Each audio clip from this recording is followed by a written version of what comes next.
Hi students, welcome to class ഓറ. നമ്മൾ page number 200 exercise 5 ആണ് ഇവിടെ ചെയ്യാൻ പോകുന്നത്.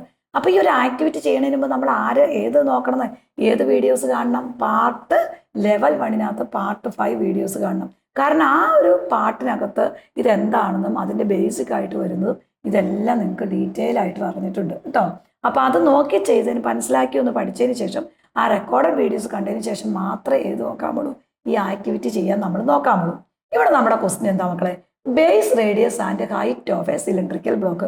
ഒരു സിലിണ്ടറിക്കൽ ബ്ലോക്കിനകത്ത് ബേസ് റേഡിയസ് നമുക്ക് 15 എന്നും ഹൈറ്റ് നമുക്ക് 40 തന്നിട്ടുണ്ട്. എച്ച് എന്ന് പറയുന്നത് 40 സെന്റിമീറ്റർ നമുക്ക് തന്നിട്ടുണ്ട്. ഇത് 15 സെന്റിമീറ്റർ എന്നുണ്ട്. എന്താണ് ഈ സിലിണ്ടറിക്കൽ ബ്ലോക്കിന്റെ ബേസ് എന്ന് പറയുന്നത് 15, ബേസ് എന്ന് പറഞ്ഞാൽ 15 സെന്റിമീറ്ററും ഹൈറ്റ് എന്ന് പറയുന്നത് 40 സെന്റിമീറ്ററുമാണ്. അങ്ങനെയാണെങ്കിൽ what is the volume of largest cone that can be curved out of this?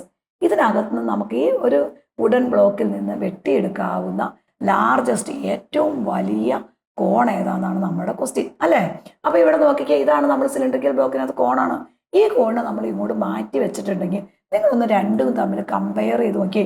ഈ റേഡിയസ്, അതായത് സിലിണ്ടറിന്റെ റേഡിയസ് തന്നെയല്ലേ ഈ കോണിന്റെ റേഡിയസ്? നോക്കിയേ, ഈ സിലിണ്ടറിന്റെ ഹൈറ്റ് തന്നെയല്ലേ ഈ കോണിന്റെ ഹൈറ്റ് എന്ന് നിങ്ങൾ നോക്കിക്കേ. കറക്റ്റ് അല്ലേ? ആ ഹൈറ്റ് എത്ര നമുക്ക് തന്നിട്ടുണ്ട്? എച്ച്. റേഡിയസ് നമുക്ക് എത്ര തന്നേക്കണേ? 6. അങ്ങനെയാണെങ്കിൽ ഈ ലാർജസ്റ്റ് ഇതിനകത്ത് നിന്ന് വെട്ടി മാറ്റിയ ഈ കോണിന്റെ വോളിയമാണ് നമ്മളോട് ചോദിച്ചേക്കണം. കോണിന്റെ വോളിയം കാണാനുള്ള ഫോർമുല എന്നാ? 1/3 πr² ആണ്.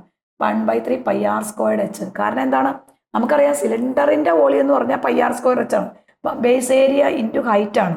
പക്ഷേ കോണിന്റെ വോളിയം, സിലിണ്ടറിന്റെ വോളിയത്തിൽ നിന്ന് കോണിന്റെ വോളിയത്തിലേക്ക് മാറുമ്പോൾ നമ്മൾ സിലിണ്ടറിന്റെ വോളിയത്തിന്റെ 1/3 ആണ് വരുന്നത് അല്ലേ.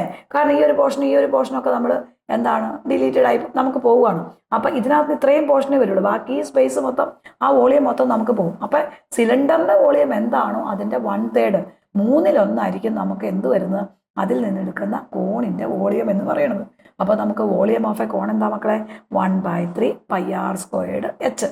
ഇനി നമുക്കിവിടെ എന്തൊക്കെ തന്നിട്ടുണ്ട്? 6 തന്നിട്ടുണ്ട് അല്ലേ. എച്ച് തന്നിട്ട് നേരെ ഇക്വേഷനിലേക്ക് കൊടുത്താൽ പോരെ.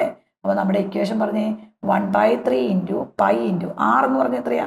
15². എച്ച് എന്ന് പറയുന്നത് ദാറ്റ് ഈസ് ഈക്വൽ ടു 14 കൊടുത്തു. അതായത് ആറിൻ്റെ സ്ഥാനത്ത് 15 കൊടുത്തു, ദെൻ എച്ചിൻ്റെ സ്ഥാനത്ത് 14 കൊടുത്തു. വളരെ ഇമ്പോർട്ടൻ്റ് ആയിട്ടൊരു ക്വസ്റ്റ്യൻ ആണ്. എപ്പോഴും നമുക്ക് ക്രിസ്മസ് എക്സാമിന് ചോദിക്കുന്ന ഒരു ക്വസ്റ്റ്യൻ ആണ് കേട്ടോ. അപ്പോൾ നമ്മുടെ വോളിയം ഓഫ് എ കോൺ എന്ന് പറഞ്ഞാൽ നമുക്ക് എന്ത് കൊടുക്കാം? That is equal to 1/3 π. ഈ 15² നമ്മൾ 15 × 15 എന്ന് എഴുതാം. കാരണം എന്താണെന്ന് അറിയാമോ? ഇവിടെ നമുക്ക് ഡിവൈഡഡ് ബൈ 3 അല്ലേ. നമ്മളൊരു ക്വസ്റ്റ്യൻ കിട്ടിക്കഴിയുമ്പോൾ ആ ക്വസ്റ്റ്യനകത്ത് എങ്ങനെ എളുപ്പത്തിൽ ക്യാൻസൽ ചെയ്യാൻ നോക്കുക. അത് മൾട്ടിപ്ലൈ ചെയ്തിട്ട് ഡിവൈഡ് ചെയ്യാൻ പോകേണ്ട ആവശ്യമില്ല.